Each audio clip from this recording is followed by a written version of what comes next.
Congrats. Thanks. Thanks. For being For what? Well, Mike, you want to go ahead, Mike, Mike? please tell us, Mike. Oh, yeah. Everybody voted for you, man.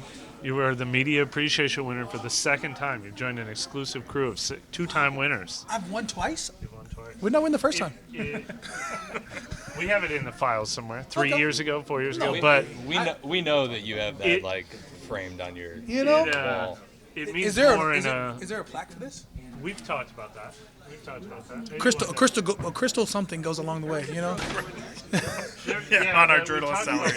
Like an actual plaque up in the media. Just like a little clear bowl. It doesn't have to be clear, crystal. want a bowl? Yeah, like a little bowl. Put my candy in that says like Cam Jordan, media award winner.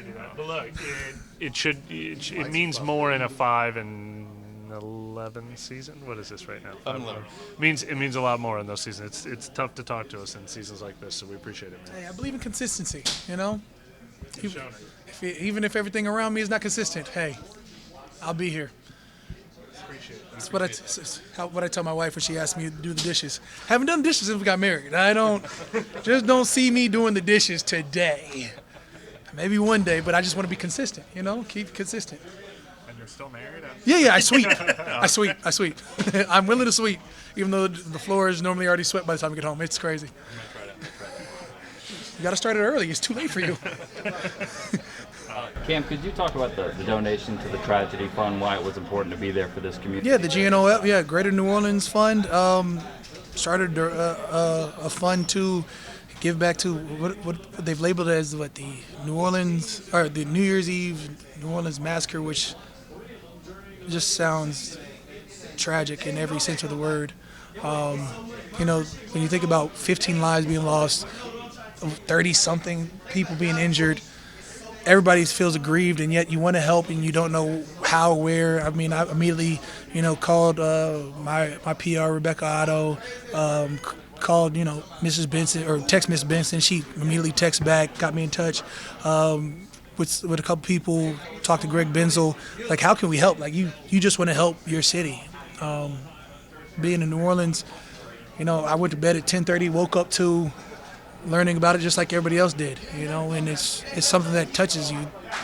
You figure, one of the first bodies that was identified was an 18-year-old girl, I believe, from Mississippi, and I couldn't even imagine having 3 girls myself. Can't even imagine what it's like to lose a family member to natural causes, let alone this, what I'm going to call a terrorist attack. So for all the afflicted families, all the families affected, all the friends that will never have their friends back from Bourbon, what should have been a joyous time celebrating New Year's rolling into 2025 ended up being a nightmare. So you just wanted to help. So this was one way, instead of just saying the prayers out or shouting, like, how do we get from this? You got to find a directive. And in my mind, give them directly back to these families is how we get it done. Sorry to take such a joyous turn to asking about it. From media appreciation to, which had to be addressed. I sort of wanted to talk about it yesterday, but at the same time, I was still formulating how I wanted to address it. And how could I help? It's one thing to acknowledge it on a social media platform. Of course, you bring awareness to what happened. You want to bring, some sort of directive, and I didn't have that answer yet, so I had to formulate opinion, formulate how, and go from there. This is my how right now. Just as somebody who calls New Orleans home, has called New Orleans home forever, just like, when something like this happens home, Yeah. it feel different for you versus when this sort of stuff happens. Absolutely. I mean, again, it's like, you can't control a calamity like a hurricane, right? You assume, like, you can sort of be forewarned it's coming in, and then you go from there. Something like this, again, everybody who wasn't on Bourbon went to sleep and woke up and this news hit. Everybody on Bourbon who was having a joyous time, whether with friends, loved ones, whatever it is, celebrating the New Year's. How do you can't see yourself preventing this when not putting fault on hand, but when you have police officers on every block, when you have, what should be a safe night is not safe. And it makes you nervous, makes you scared from big events, makes you want to stay your ass at home. Gives the reason for the wife to tell you to stay your ass at home. There's to think about what is it, 60 lives being affected in some way or another. 15 of them never to breathe air again. How many families affected? How many friends afflicted? There's no rhyme or reason or like, oh, I saw this how I could have prevented. There's none of that. So for you to wake up is exactly what it is. It's a calamity that became that is a tragedy. And somehow, some way, I'd like to take a moment to speak more than just football. I mean, when you talk about person to person, when you lose a life, that's something you can never get back. It's overly the word is probably going to keep popping up. It's overly sad. It's overly tragic to think about how many people are going to be affected by this. As scary as it is, like, is there an important part of like not being defined by it either, though? Like, Absolutely. Yeah. I mean, first of all, it's New Orleans. New Orleans is probably the most resilient city you're ever going to get. From coming back from Katrina to Ida to the likes, this city knows how to bounce back. The city has, sometimes over this 14 years I've been here, has had some of the highest murder rates in America, and yet it's somehow bounced back and gotten from there. I mean, for as much as the South has a lot of good in it, for much as New Orleans does a lot of good for, it knows how to fight back. It knows how to come back, and somehow, some way, we'll come back from this as well.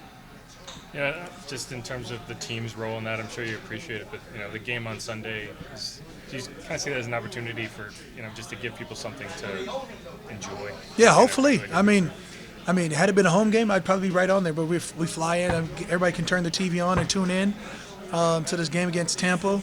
But again, it's so much bigger than football right now.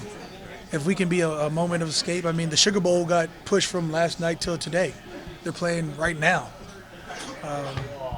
So hopefully, people are able to go to that game. And honestly, if football is your breakaway from reality, please enjoy all of it. Kind of a lighter note, or like, how do you go to a lighter note?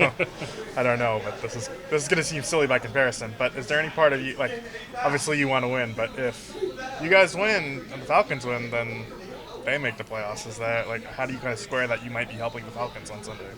Ain't nobody asked to help them.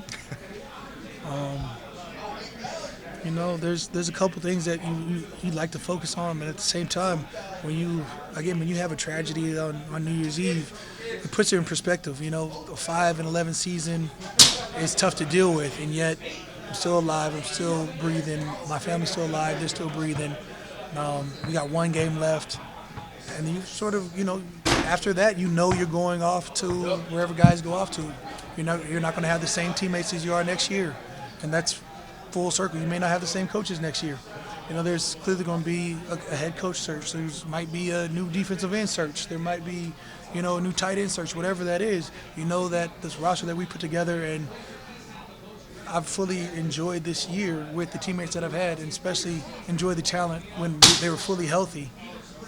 It's going to be one of these years that I'm going to sit back 10, 20 years from now and be like, man, that 2024 season, we started off 2-0 and had the world in front of us, and somehow, with injuries, our world collapsed quickly. This could have been a team that could have been, but we'll never know, because coulda is just a shoulda.